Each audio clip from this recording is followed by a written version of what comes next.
Alright, I'm back here with the Killer Instinct 1 cabinet that I was attempting to strip the paint off of, which I've tried again today to do. So I'm going to show you what the results were today. Pretty happy with it. There's a few areas that need to be touched up here and there, but overall I think it turned out pretty nice. Here is the, let's see, if you're in front of the cabinet, the right side. Try to give you a whole perspective here. Get the vacuum out of the way. As you can see, everything came out pretty nice. There's a fairly large gouge right here that kind of continues into here, and then another one here, and then a few here. This is in the black area, which I could care less about. Same with this little piece here. But this is in the artwork right here, so it could be a little bit of an issue to touch that up. So from about here out is black, so I can touch that up, but I'm going to have to fill this in with something. But I think this turned out really nice. I'm very surprised that the paint stripped off as nicely as it did. Up here it's almost flawless. There's some scratch marks, some up and down scratch marks, but I mean that's not that big of a deal for a cabinet that I took all the paint off of. I'll show you the opposite side here. This one came out just as nice. There's a little bit more paint residue on this side in a few areas, but you can see how nice it turned out.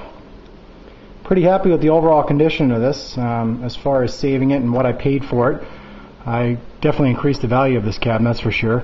So here's an area here that I've had problems with. Your MK Arcade source told me to go out and buy mineral spirits, and I'll show you what he told me to buy here. Mineral spirits and lacquer thinner, and I really haven't had good results with either of these. I'm not really sure how to use them. I don't know if he's doing it after he does all this and scrubbing it off, but I was using this brush here, which is a wire, not wire, it's a hard plastic brush that you use to clean your wheels on your cars, and that really worked well. I used that and some concentrated simple green that I put in this sprayer, and that really worked well. Once again, I used the Citrus stripping gel, and I was really surprised how well it worked this time.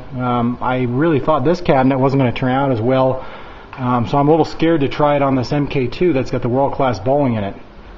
So you can see this side here turned out really nice. I mean, there's really no residue of paint on the top half of the cabinet anywhere. There's a few little specks inside the sword here that after it dries, I noticed that when you strip the paint and you aggressively wash this decal on any of these machines, it takes quite some time for the machine, the artwork, to actually completely dry out to where you can aggressively go back and try to strip the remaining paint off. So I'm going to have to let this dry for the rest of the day.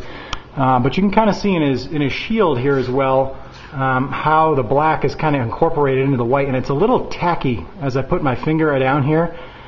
So that's an area that needs to be cleaned up. There's a little bit of black paint right here in this area where I took the control panel off. And this just looks like some gum here, so I'll just scrape that off. But overall, pretty nice. I have to say that for, like I said, what I paid for it and what I'm into the cabinet for. I also threw a Hanorax monitor that I had completely rebuilt back in this cabinet, and it works absolutely perfect. The inside of the cabinet, it's kind of torn up, as you can see, but I put a new power supply in there. It's just kind of laying in here. Here's a JAMA edge connector. But this monitor, I brought it to a guy locally here in town, and oh my god, it looked like it just came out of the box. It was so clean, absolutely pristine picture. He changed everything and did everything, so I'm really happy with this so far. So I just want to show you guys a little bit about how I stripped the paint off this, and this took a good hour and a half, almost 2 hours to do this, and I'm not done yet, but it's a lot of work. I mean, you got to really set aside a good day and a lot of effort to do it, and you can see the fruits of your labor here. Turned out pretty good. So I'm not really sure what else to kind of show you in this video. Got the MK1 over there still kind of, that's going to be the next project, but this one here I'm pretty happy with. So we'll see you guys next time after I attempt to get some of the black out and some of the white areas.